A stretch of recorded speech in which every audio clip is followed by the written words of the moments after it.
February 2017, Shorthand Tamil Senior Grade. Get ready for the dictation. 10 seconds. 5 seconds. Start. மாண்புமிகு தலைவர் அவர்களே, ஆளுநர் உரை மீதான விவாதத்தில் கலந்து கொள்ள வாய்ப்பு அளித்ததற்கு என் நன்றியை தெரிவித்துக் கொள்கிறேன். முதலாக மின்சாரத்தை பொறுத்தவரையில் விவசாயத்திற்கு கொடுக்கப்படுகிற நிலை இன்னும் சிறிது மாற்றப்பட வேண்டுமென்று சொல்லிக்கொள்ள விரும்புகிறேன். குறிப்பாக மின்சார பம்பு செட்டுகளுக்கு மனுக்கள் போடப்பட்டால் அந்த மனுக்கள் ஒவ்வொரு அலுவலகமாகச் சென்று விவசாயத்தை பொறுத்தவரையில் மின்சாரம் பெறுவதற்கு 2 ஆண்டுகள் ஆகிவிடும்.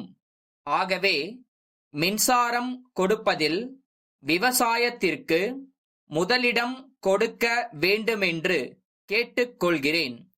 ஒரு விவசாயி தன் கிணற்றுக்கு மின்சாரம் கொடுக்க வேண்டுமென்று மனு போட்டால் குறைந்தது 3 அல்லது 4 மாதங்களில் கிடைக்க வழிவகை செய்ய வேண்டும். மின்சாரம் கிடைக்காமல் ஆயில் இன்ஜினை வாங்கி வைத்து 2 ஆண்டுகளுக்கு பிறகு மின்சாரம் பெற்று ஆயில் இன்ஜினை விற்கும் பொழுது மதிப்பிட முடியாத நஷ்டம் ஏற்படுகிறது. ஆகவே ஒரு மனு போட்டால் தங்களுக்கு இவ்வளவு நாளில் மின்சாரம் கிடைக்கும் என்று பதில் சொல்லும் நிலை ஏற்பட வேண்டும். அவர்கள் மனு போட்டு 2வது முறையாகச் சென்று கேட்கும்போது மனு வரவில்லை என்று கூறுகிறார்கள். ஒரு சில இடங்களில் இம்மாதிரி நடக்கிறது. தமிழ்நாட்டை பொறுத்தவரையில் நிலச்சீர்திருத்தச் சட்டம் நல்ல முறையில் அமுலாக்கப்பட்டிருக்கிறது.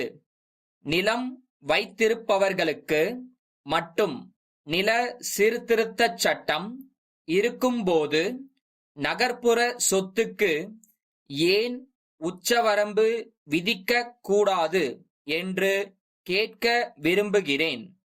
நகரத்தில் ஒருவர் எவ்வளவு சொத்து வேண்டுமானாலும் வைத்துக் கொள்ளலாம் என்று இருக்கும்போது நிலத்திற்கு மட்டும் உச்சவரம்பு இருக்கிறது. நகர்ப்புற சொத்துக்கும் உச்சவரம்பு விதிக்கப்பட வேண்டும். நிலத்தை பொறுத்தவரையில் ஒரு குறிப்பிட்ட வருவாயை பெற முடிவதில்லை.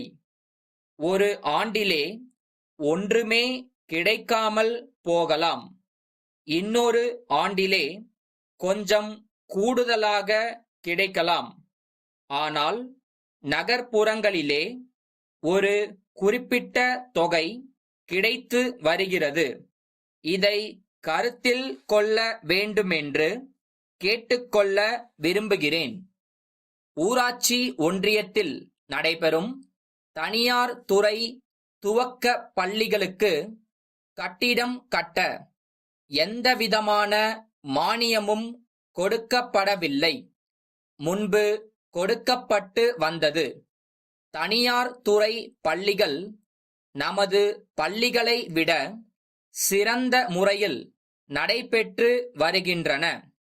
ஊராட்சி மானியம் கொடுக்காவிட்டாலும் பரவாயில்லை.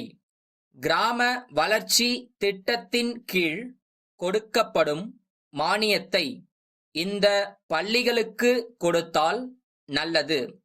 அவர்கள் கட்டிடம் கட்டிக்கொள்ள தயாராக இருக்கிறார்கள். கல்வி என்பது எல்லோருக்கும் பொதுவானது. தனியார் துறை பள்ளிகளுக்கு மட்டும் அந்த மானியத்தை வழங்காமல் இருப்பது சரியல்ல.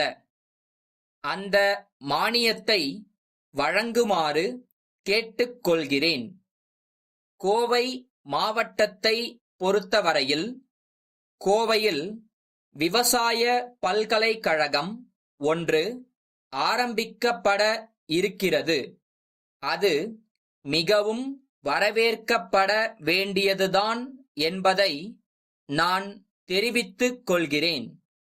சென்னை குரு கூட்டமைப்பிலிருந்து சேலம் திருவாளர்கள் கருணா கூட்டமைப்புக்கு எழுதும் கடிதம்.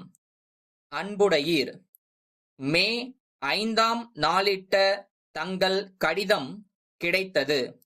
நாங்கள் வாக்களித்த நாளில் சரக்குகளை உங்களுக்கு அனுப்ப முடியாததற்கு நாங்கள் மிகவும் வருந்துகிறோம்.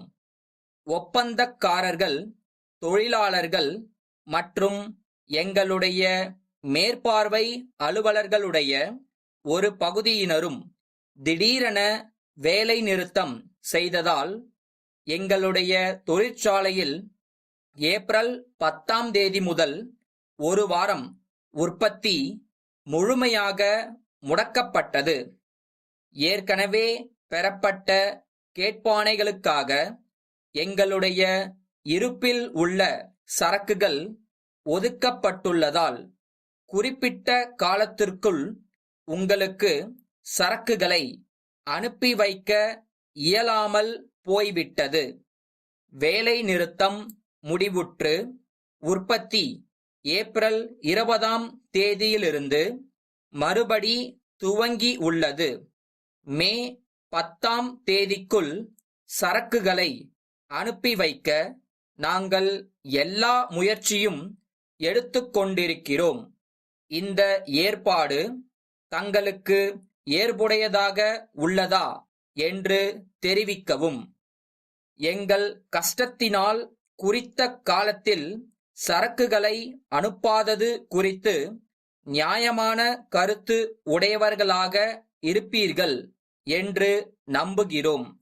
தங்கள் நம்பிக்கையுள்ள